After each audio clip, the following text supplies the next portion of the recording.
Nous avons une belle fin de semaine, n'est-ce pas? De la belle température, les belles couleurs d'automne. J'espère que vous avez l'occasion d'en profiter un petit peu. Hier, j'ai eu l'occasion de travailler à l'extérieur, faire un peu de travail sur le terrain, et puis la température était magnifique. De belles couleurs. Je pense que parfois, le son coupe un peu.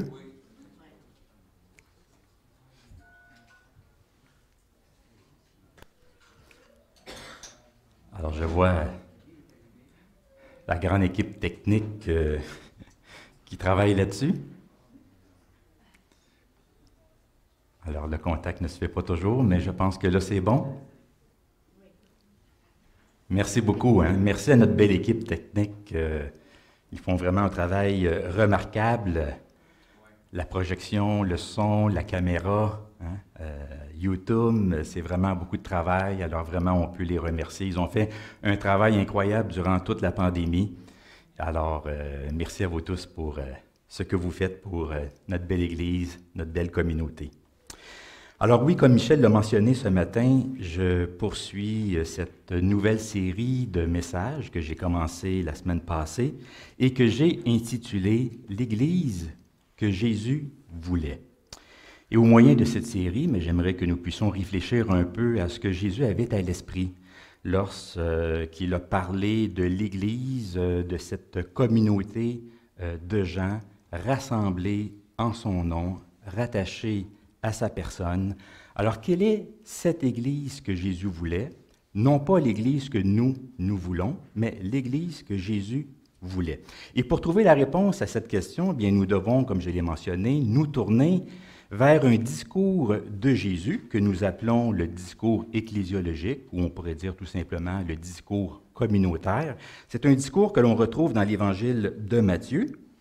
Je vais vous les montrer de nouveau, parce que dans l'Évangile de Matthieu, nous retrouvons 5 grands discours de Jésus. Tout l'Évangile de Matthieu est pensé, structuré autour de ces 5 discours. Alors, nous les voyons ici. D'abord, le Sermon sur la montagne, un discours très connu où Jésus décrit la conduite du citoyen du royaume de Dieu.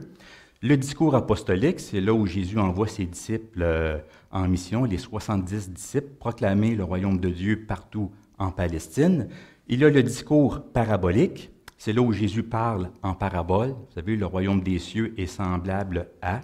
Donc, il nous décrit, il tente de nous dire à quoi ressemble le royaume de Dieu au moyen de différentes paraboles.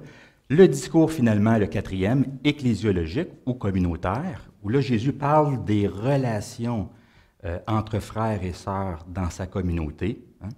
Et pour terminer le tout, le discours eschatologique, donc un discours sur la fin des temps, sur la destruction de Jérusalem, qui va avoir lieu quelques décennies après la mort et la résurrection de Jésus, en l'an 70 de notre ère, et aussi un discours où Jésus nous parle de son retour dans la gloire, et surtout de la nécessité de se tenir prêt à ce retour.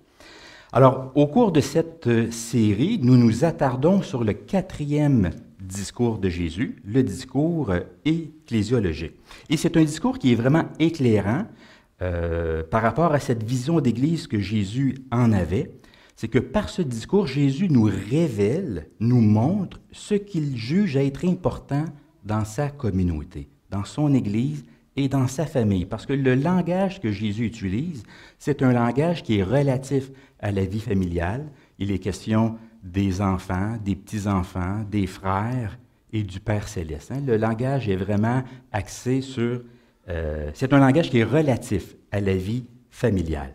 Et dans ce discours, comme je l'ai mentionné la semaine passée, il y a plusieurs qualités que Jésus recherche ou souhaite voir dans sa communauté.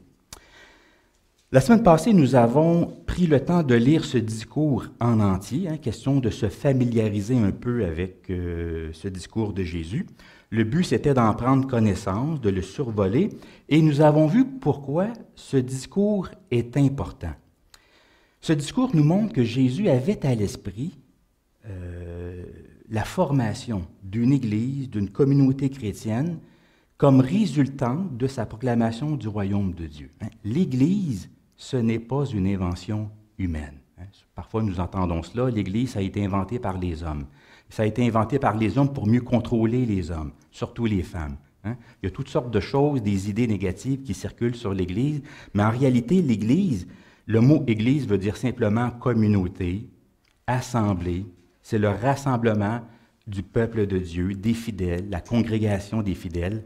Alors oui, Jésus avait à l'esprit la formation d'une Église, parce que l'Église, c'est la communauté du royaume. Il y a le royaume de Dieu et il y a le peuple sur lequel Dieu règne. Les deux vont ensemble. S'il y a un règne, bien, il y a un peuple aussi qui reconnaît le règne de Dieu.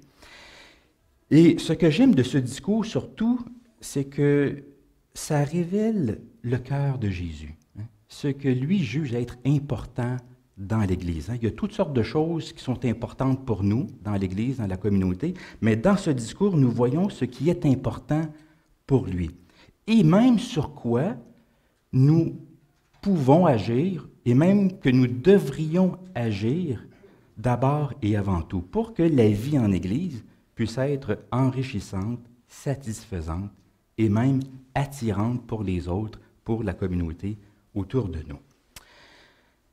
Et tout à voir avec les relations, avec la façon dont nous vivons et soignons, prenons soin de nos relations. Et ce matin, nous allons voir la première qualité que Jésus mentionne dans ce discours, qui est l'humilité. L'humilité, cette grande vertu si importante pour le Seigneur et qu'il a lui-même incarnée dans sa vie, dans son ministère et même dans sa mort.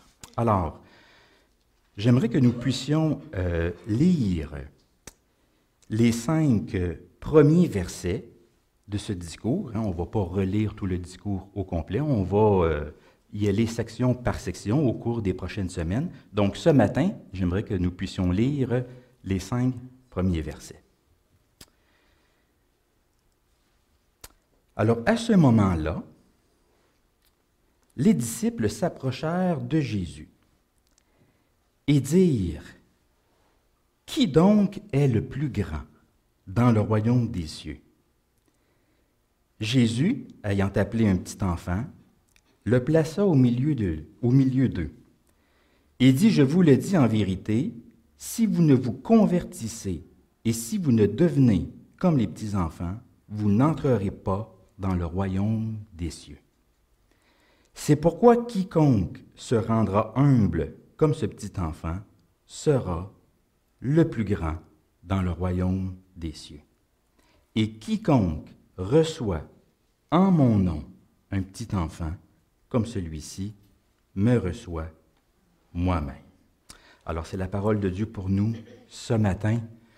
Que le Seigneur puisse bénir sa parole, qu'il puisse nous interpeller pour que nous puissions, à l'exemple de Jésus, être habités par cette qualité qui est l'humilité. Amen.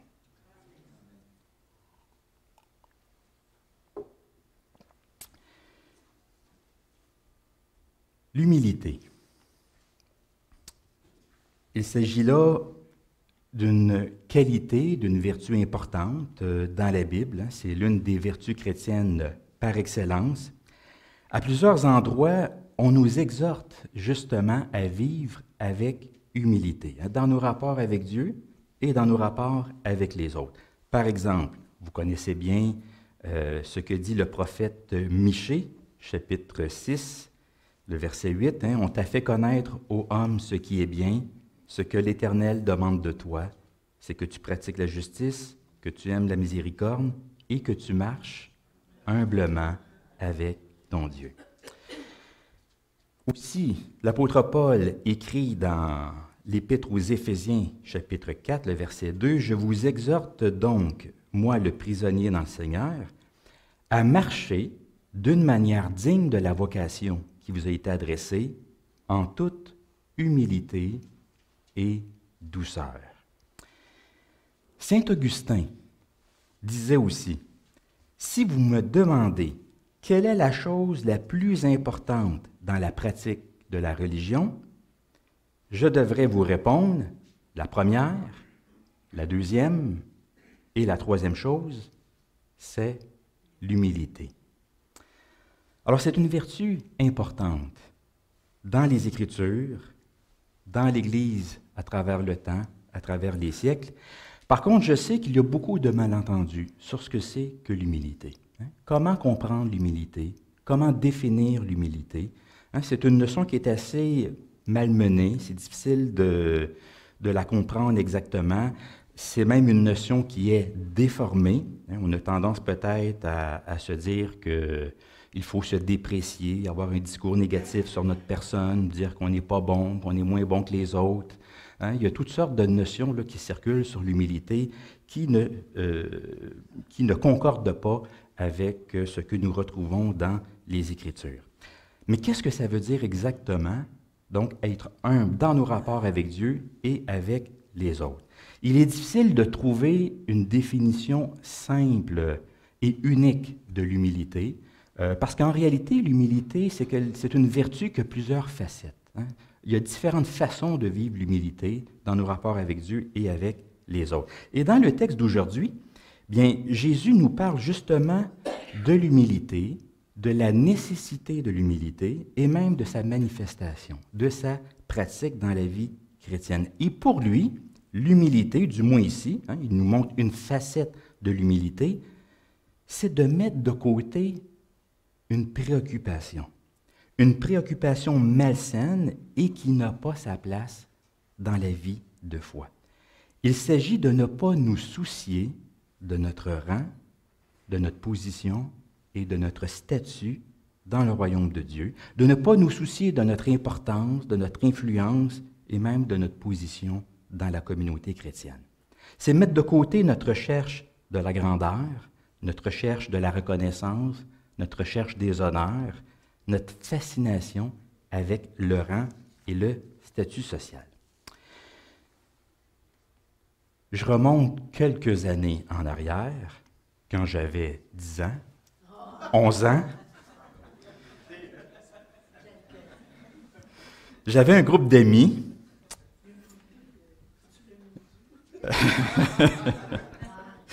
Oui, t'as pas tort. Oui. Alors, j'avais un groupe d'amis, des amis qui habitaient pas très loin de chez moi, dans le même quartier. On jouait ensemble à toutes sortes de choses, toutes sortes de jeux. Et un jour, quelqu'un a eu une idée de génie, en fait. Tout le monde semblait le penser. Quelqu'un s'est dit que ça serait peut-être bien de structurer, d'organiser notre groupe d'amis selon le modèle de l'armée. Avec un général, un colonel, un capitaine, etc., etc. Puis là, il ne s'agissait pas que d'un jeu temporaire, mais d'une structure permanente pour organiser notre groupe d'amis. Alors, chacun s'est vu assigner un grade dans le groupe, un grade militaire. Et lorsque ça s'est fait, lorsque les grades ont été assignés, bien imaginez-vous donc que moi, je n'étais pas là. Et vous savez ce qu'on dit, que les absents ont toujours tort. Alors, on m'a assigné un grade et on m'en a informé le lendemain par la suite. Vous voulez connaître mon grade? Je ne m'attendais pas à être général. Ça, c'était réservé à notre chef, qui était le plus vieux d'entre nous, le plus vieux du groupe. Celui qui avait le plus d'influence et qu'on respectait aussi. Je ne m'attendais pas non plus à être son second, à être colonel ou major. Bon, je ne connais pas trop exactement les grades militaires, mais je pense que vous comprenez ce que je veux dire. Effectivement, donc, je n'étais pas général, je n'étais pas non plus colonel ou major. Alors, capitaine? Non plus. Je me suis dit, peut-être lieutenant? Je n'étais pas lieutenant non plus, mais caporal d'abord? Je n'étais pas caporal. J'étais le soldat du groupe, le simple soldat. En fait, nous étions deux dans le groupe à être soldats. Et là, je me suis dit, il me semble que c'est pas fort. Beaucoup d'officiers, mais très peu de soldats. Hein? Il me semble que ça ira pas très loin comme armée avec seulement 2 soldats. Et puis, donc, vous comprendrez que j'étais très, très, très déçu. Je pensais être un petit peu plus haut dans la hiérarchie sociale. Mais heureusement, pour moi, toute cette organisation militaire, ça n'a pas marché. Hein? Ça n'a même pas duré une journée. Hein? Ce n'était pas l'idée du siècle. Qu'est-ce qu'on voit dans le texte d'aujourd'hui? Bien, on voit que les disciples ont aussi voulu savoir quelle était leur place, leur rang, leur grade, pas dans le groupe d'amis seulement, hein, le groupe des disciples, mais dans le royaume de Dieu, qui était pour être en quelque sorte le général, le colonel, le capitaine. C'est que les disciples croyaient que le royaume de Dieu allait bientôt paraître. Ils avaient une certaine conception du royaume, une conception erronée, mais c'était la leur. Et dans ce royaume-là, dans cette hiérarchie sociale du royaume, bien, ils voulaient savoir où ils se situeraient. Alors, ils sont allés voir Jésus, ils se sont approchés de lui, et ils lui ont posé la question suivante, « Qui donc est le plus grand dans le royaume des cieux? » Une simple question, une toute petite question, mais qui parle beaucoup, hein, qui en dit long. J'aimerais faire 3 remarques sur cette question-là.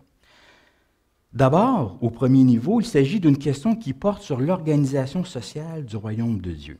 Parce que les disciples pensent que dans le royaume de Dieu, ça va être un peu comme dans la société civile, avec des grands et des petits, avec des classes sociales. Hein, ils présument qu'il y aura un ordre social, une hiérarchie sociale, que tous ne seront pas à la même place.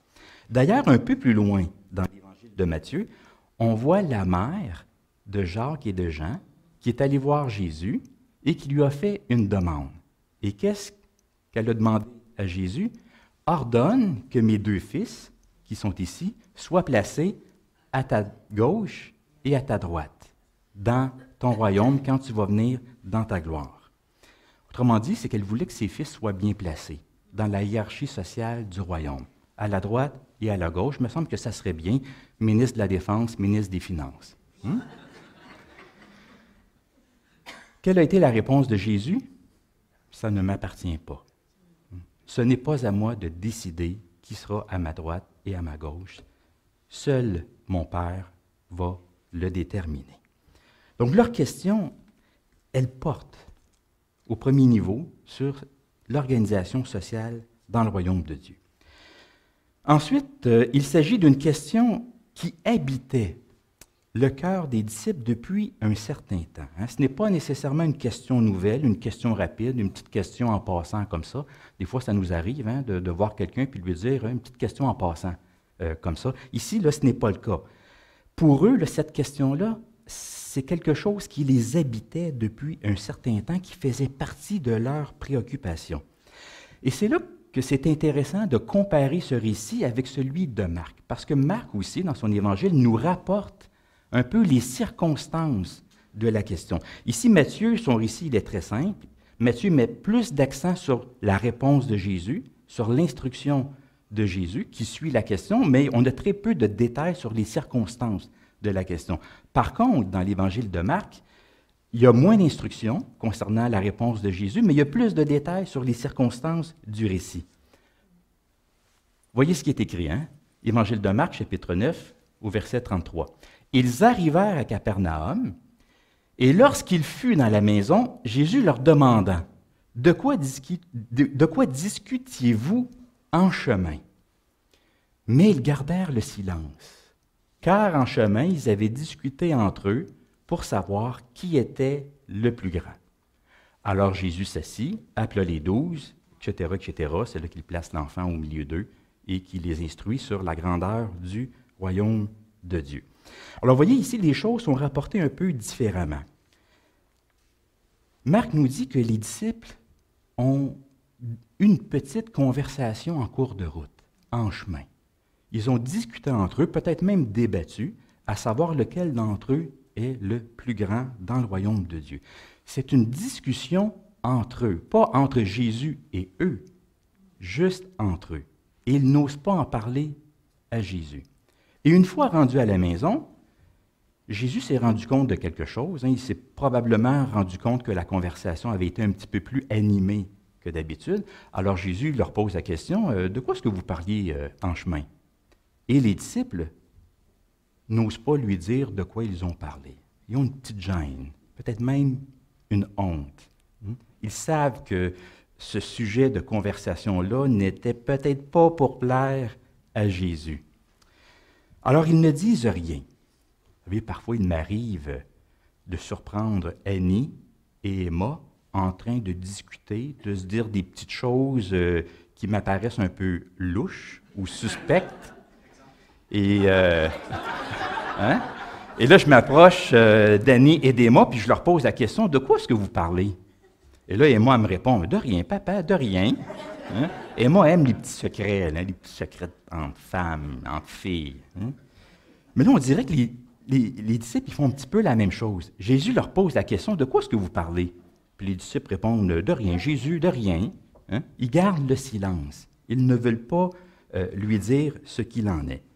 Bon, éventuellement, un peu plus tard, probablement, là, les disciples, là, on revient à l'évangile de Matthieu, ils sont allés voir Jésus, et là, finalement, ils lui ont posé la question, cette question qui les titillait, là, qui les habitait. Ils ont dû faire preuve d'honnêteté, de courage pour finalement aller voir Jésus, et puis pour lui ouvrir son cœur. Voici cette question qui nous habitait et que nous avons discutée. On veut savoir, parmi nous, c'est qui le meilleur? C'est qui le plus grand? Qui va avoir les premières places dans ton royaume? Alors tout cela nous montre, troisièmement, que cette question, elle est très révélatrice de leur cœur. Un cœur qui est mal aligné, mal orienté par rapport à l'enseignement de Jésus. Parce que Jésus va répondre à leurs questions, mais pour lui, c'est une question qui n'a pas vraiment sa place dans le royaume de Dieu. Et même dans l'Église, dans la communauté des croyants. Parce que dans le royaume, dans l'Église, il y a des questions qui ne devraient même pas être posées. Se questionner sur notre statut, sur notre grandeur, c'est peut-être montrer que notre cœur n'est pas à la bonne place, qu'il n'est pas sur la même fréquence que celle de Jésus, qui, lui, va aller jusqu'à l'abaissement et jusqu'à la mort pour ses disciples et pour l'humanité. D'ailleurs, quelque temps auparavant, au chapitre 16, Jésus venait juste de leur parler de sa mort prochaine, de ses souffrances, de son humiliation. Jésus les avait même appelés à porter leur croix, à renoncer à eux-mêmes. Alors imaginez que dans un tel contexte, se questionner sur la grandeur dans le royaume, ça ne sonne pas très bien. Alors que Jésus parle de son abaissement, de son humiliation, de ses souffrances, les disciples, eux, ne pensent qu'à leur place, qu'à leur élévation, qu'à leur gloire dans le royaume de Dieu. Alors, cette question des disciples, elle est révélatrice d'un cœur mal aligné. Comme je l'ai dit, je pense que les disciples, au plus profond d'eux-mêmes, ils savaient qu'il y avait quelque chose d'inapproprié dans ce souci qu'ils avaient, à savoir lequel d'entre eux est le plus grand. Alors, c'est pourquoi ils ont préféré garder le silence pendant un certain temps. Donc, cette question des disciples, elle est surprenante, mais elle est surtout inappropriée. Elle est même inconcevable. C'est une question qui ne devrait même pas être posée. Et c'est là que Jésus va leur dire que dans le royaume de Dieu, cette préoccupation du rang ou du statut, elle est totalement, complètement, entièrement déplacée. C'est une préoccupation qui appartient à ce monde. Une préoccupation qui appartient à ce monde et non pas au monde du royaume de Dieu. Pour répondre à leur question, Jésus s'y prend de deux manières, par le geste et par la parole. Il pose d'abord une action et ensuite il va interpréter le geste posé. Son geste, c'est de prendre un enfant et de le placer là, au milieu des disciples. Au verset 2, Jésus, ayant appelé un petit enfant, le plaça au milieu d'eux.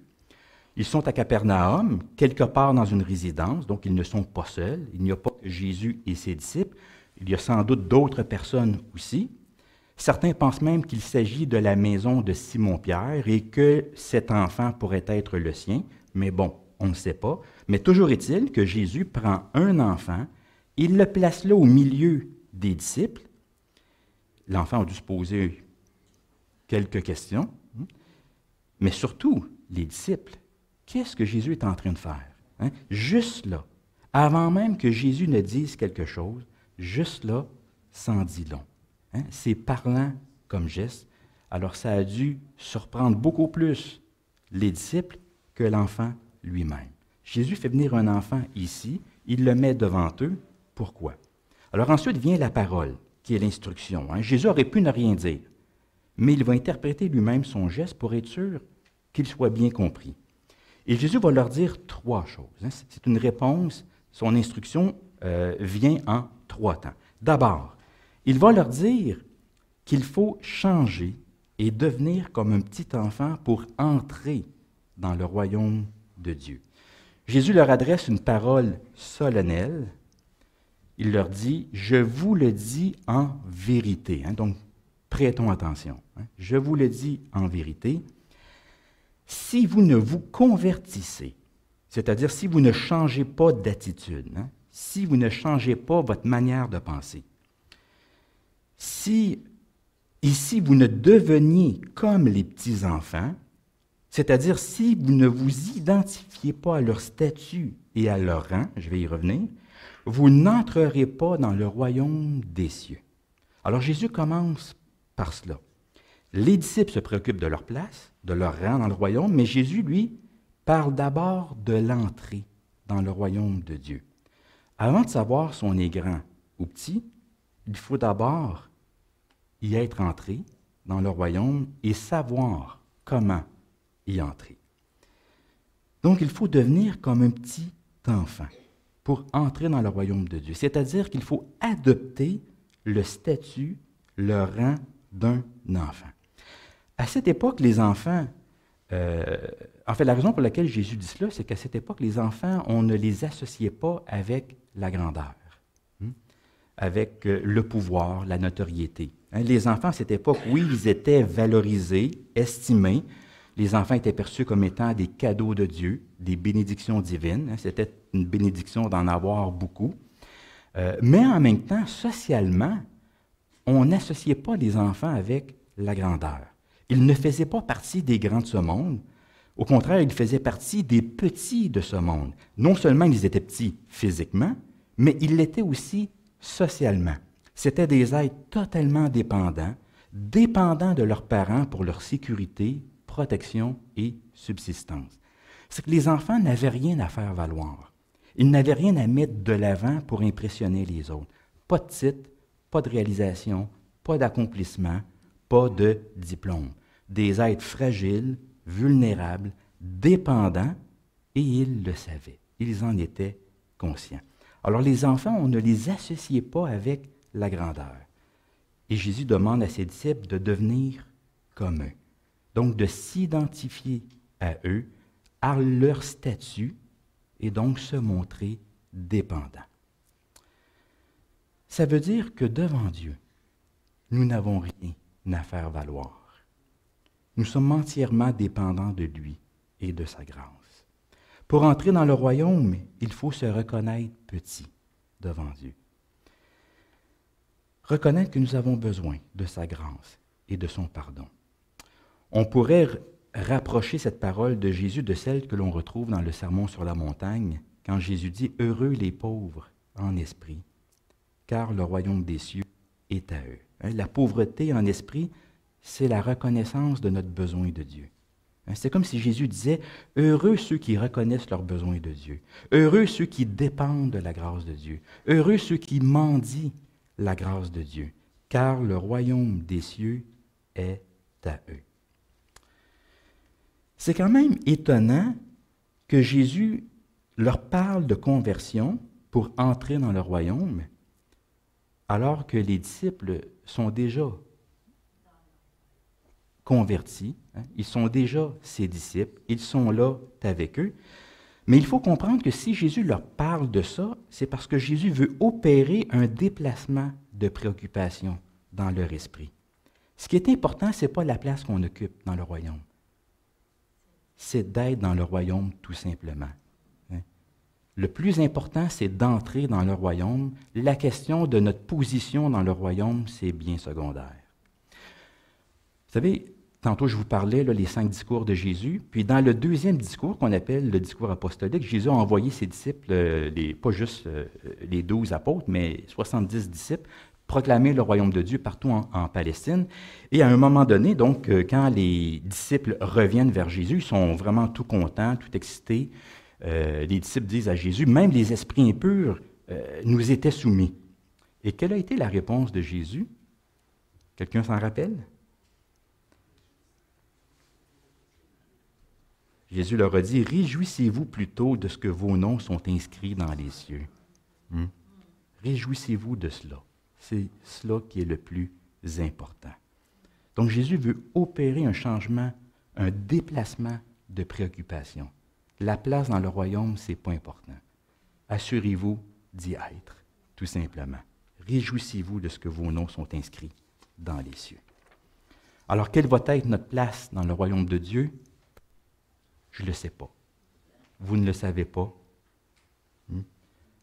Ce n'est pas important. L'important, c'est d'être dans le royaume de Dieu en devenant comme un petit enfant. Ensuite, Jésus dit qu'il faut s'abaisser comme un enfant pour être grand.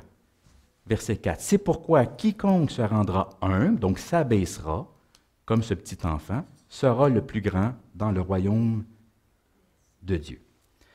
Donc au verset 3, Jésus invitait ses disciples à changer de préoccupation.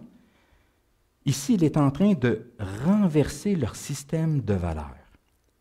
Prenez ce qu'il y a de plus petit, et c'est cela qui est le plus grand. Il est en train de prendre leur système de valeurs et de le virer à l'envers, qui est en fait le bon sens dans le royaume de Dieu. Mais pour nous, ça paraît à l'envers. Alors Jésus leur demande de faire quelque chose de conscient, de volontaire, de s'abaisser, de descendre à un niveau plus bas. Ça veut dire de changer le regard que l'on porte sur nous-mêmes. C'est de repenser notre place au sein de la communauté. Cesser de se voir grand. Donc, Jésus adresse pas tant un comportement ici, plutôt qu'une disposition intérieure, une posture mentale. C'est comme si Jésus disait à ses disciples, « Vous voulez être grand? Bien, devenez petit. Vous voulez un statut? Bien, abandonnez toute revendication pour en avoir un. Laissez tomber votre orgueil. Arrêtez de penser qu'il y a quelque chose en vous qui vous rendrait supérieur à vos frères et sœurs. Arrêtez de penser que vous avez quelque chose de plus que les autres. Il ne faut pas chercher à être le plus grand, le plus beau, le plus fin, le meilleur, peu importe les termes qu'on utilise, celui qui a toujours raison. Non, Jésus dit « abaissez-vous ». Parce que l'orgueil, non seulement ça nous éloigne de Dieu, mais ça nous éloigne les uns des autres également. Alors pour Jésus, la grandeur se trouve dans l'abaissement. S'abaisser pour devenir grand, c'est contraire à la logique humaine. C'est contraire à tous les royaumes de ce monde. Parce que dans ce monde, souvent, malheureusement, pour s'élever, il faut mépriser les autres, les piétiner, les rabaisser, les attaquer, les noircir, les diaboliser. Regardez parfois ce qui se fait en politique. Ce n'est pas toujours propre, des campagnes électorales. On noircit les autres, on les diabolise, on les attaque. On n'est pas toujours dans le débat d'idées, on attaque les personnes. Pour s'élever, parfois, on veut rabaisser les autres. Mais dans la communauté du royaume, ce qui prédomine, donc, ce n'est pas la question du rang, de l'importance, du statut de chacun, c'est la posture d'humilité que nous adoptons à l'égard de Dieu et des autres. Et d'ailleurs, Dieu nous a déjà donné le plus grand statut qui soit. Nous sommes ses enfants. Nous sommes ses enfants. Dieu est notre Père et Jésus, son Fils, est notre frère. C'est ça le plus grand des statuts. Et si nous nous abaissons, ce qui est merveilleux, c'est que tout le monde peut être grand. Tout le monde peut être grand. Ce n'est pas juste certains qui sont grands. Tout le monde peut être grand, dans la mesure où nous choisissons de nous abaisser devant Dieu, de repenser notre place au sein de la communauté. Finalement, Jésus dit qu'il faut, donc oui, devenir comme un petit enfant pour rentrer dans le royaume, s'abaisser comme un petit enfant pour être grand dans le royaume, et finalement, Jésus nous demande d'accueillir les enfants comme lui-même. Et quiconque reçoit en mon nom un petit enfant comme celui-ci, me reçoit moi-même. Les versets 3 et 4 sont des appels à l'humilité, alors que le verset 5, c'est un appel à pratiquer l'humilité. Si nous répondons positivement à ce que Jésus vient de mentionner, si nous devenons comme des petits-enfants, si nous nous abaissons, alors à ce moment-là, ça change notre rapport aux autres. Ça change notre rapport aux autres. Ça nous amène à adopter des comportements différents au sein de la communauté. Ça nous place dans un nouveau rapport d'égal à égal. Pas dans un rapport de grand à petit, mais un rapport d'égal à égal, un rapport de fraternité. Quand Jésus parle des petits-enfants ici, il ne parle pas juste des petits-enfants comme tels, mais des disciples de Jésus, de tous ceux qui vont s'abaisser pour devenir son disciple. Parce que dans les versets suivants, on va voir ça au cours des prochaines semaines, la référence aux enfants va s'élargir pour désigner tous les disciples de Jésus, tous ceux qui vont devenir comme des petits-enfants, tous ceux qui vont embrasser ce statut de dépendance. Alors, parce que c'est ça, dans l'évangile de Matthieu, les disciples là, souvent sont désignés comme étant ces petits qui croient en moi. Alors, on ne parle pas juste des enfants en bas de 5 ans ou des enfants en bas de 12 ans. C'est que Jésus parle des enfants comme métaphore pour désigner les disciples dans la communauté. Et en particulier, on va le voir aussi, ceux dont la foi est plus fragile, plus chancelante, les gens qui sont plus défavorisés socialement. Il y a des êtres qui sont plus fragiles, plus vulnérables. Alors, c'est ce qu'on va voir, mais disons que pour l'instant, aujourd'hui, il suffit juste de mentionner que ce que Jésus nous demande ici, c'est de pratiquer l'humilité, et ça se traduit, ça se manifeste par l'accueil des autres, par le fait de tous nous accueillir, parce que nous nous abaissons devant Dieu. Accueillir ses disciples, c'est l'accueillir lui, parce que Jésus s'identifie à ses enfants. Jésus s'identifie à ses disciples. Alors, lorsqu'on accueille l'autre qui est en face de nous, lorsqu'on l'accueille, lorsqu'on l'embrasse, lorsqu'on l'écoute, lorsqu'on l'aide, lorsqu'on le sert, plutôt que de le mépriser, de l'ignorer, de le négliger, bien, lorsqu'on fait tout ça, c'est comme si on le faisait à Jésus lui-même, parce que Jésus s'identifie à ses disciples. Donc, pour résumer, à la question des disciples, qui donc est le plus grand dans le royaume des cieux? Jésus leur répond que c'est celui qui adopte le statut d'un enfant. C'est celui qui s'abaisse devant Dieu et les autres. C'est celui qui reconnaît son entière dépendance de Dieu et de sa grâce. C'est celui qui n'a rien à faire valoir aux yeux du Seigneur. C'est celui qui repense sa place dans la communauté. Et c'est celui qui accueille l'autre dans un élan de fraternité et d'égalité. Alors c'est cela l'humilité, selon ce passage. Alors, c'est un passage qui nous invite à faire un petit examen cardiaque. Parfois, il y a des gens qui doivent aller voir un cardiologue. Bien, je pense que ce passage nous invite à nous placer devant Dieu, au pied de Jésus, à nous imaginer à être présents lors de la scène, à nous imaginer voir Jésus prendre un petit enfant et le mettre là, devant nous.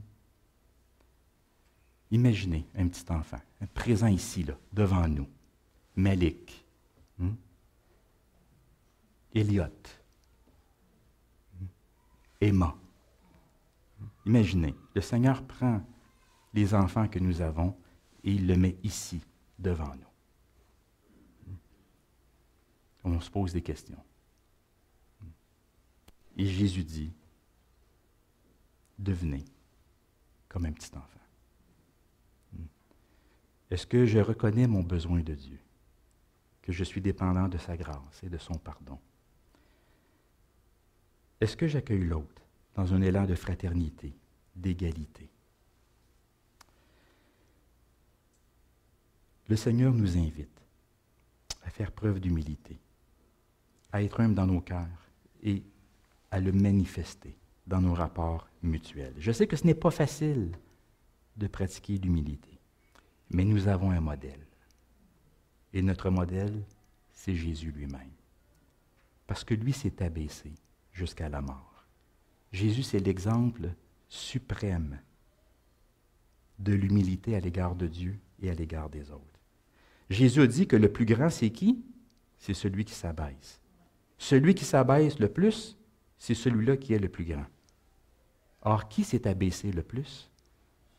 C'est Jésus lui-même. Alors, qui est le plus grand? C'est Jésus lui-même. Au milieu de nous, le Seigneur est présent. Il est vivant, il est ressuscité, il est là, et c'est lui qui est le plus grand. Et lorsque nous prenons conscience de la grandeur de Jésus, nous ne pouvons faire autrement que de nous abaisser et de dire, Seigneur, nous avons besoin de toi, de ton amour, de ta bonté, de ta grâce, de ton pardon, et de tous nous voir autour de lui, dans un élan de fraternité et d'égalité. En réalité, ce n'est pas vraiment par notre humilité que nous sommes sauvés, mais c'est par la sienne, par sa propre humilité.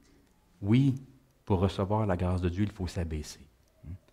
Dans sa parole, il est dit, Dieu résiste aux orgueilleux, mais il fait grâce aux humbles. Alors oui, nous devons nous abaisser, nous humilier pour avoir accès à la grâce de Dieu. Mais cette grâce, elle nous est accessible à cause de Jésus-Christ parce que c'est lui le fondement du salut.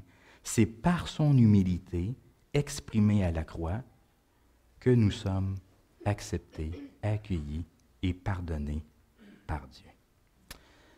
Philippiens, je termine avec ceci. Philippiens, chapitre 2, versets 5 à 8. « Ayez en vous les sentiments qui étaient en Jésus-Christ, lequel, existant en forme de Dieu, n'a point cherché à profiter de son égalité avec Dieu, mais il s'est dépouillé lui-même en prenant une forme de serviteur, en devenant semblable aux hommes et ayant paru comme un simple homme. Il s'est humilié lui-même, se rendant obéissant jusqu'à la mort, même jusqu'à la mort de la croix. » Alors, pour rester humble et pratiquer l'humilité, il n'y a pas d'autre chemin que la croix de Jésus-Christ. Nous rappeler sa vie, son exemple, ce qu'il a fait pour nous. Alors, que l'Esprit du Seigneur nous remplisse de cette humilité qui a habité dans le cœur de Jésus. Amen. Prions ensemble. Seigneur Jésus, nous sommes devant toi. Nous sommes ta communauté rassemblée. Et c'est toi qui es au milieu de nous. Et c'est toi, Seigneur, qui es le plus grand, parce que c'est toi qui s'est abaissé le plus.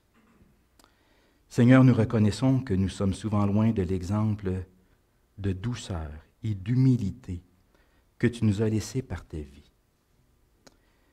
Nous te demandons pardon, Seigneur, pour toutes ces préoccupations malsaines qui parfois habitent notre cœur, comme les disciples. C'est pourquoi, Seigneur, nous voulons regarder à toi. Nous voulons méditer sur ta vie et nous voulons regarder à la croix. Nous rappeler ce que tu as fait pour nous, pour que nous puissions être habités des mêmes sentiments que tu avais. Alors que ton esprit nous remplisse de ton amour et de ton humilité. Amen. Alors j'invite...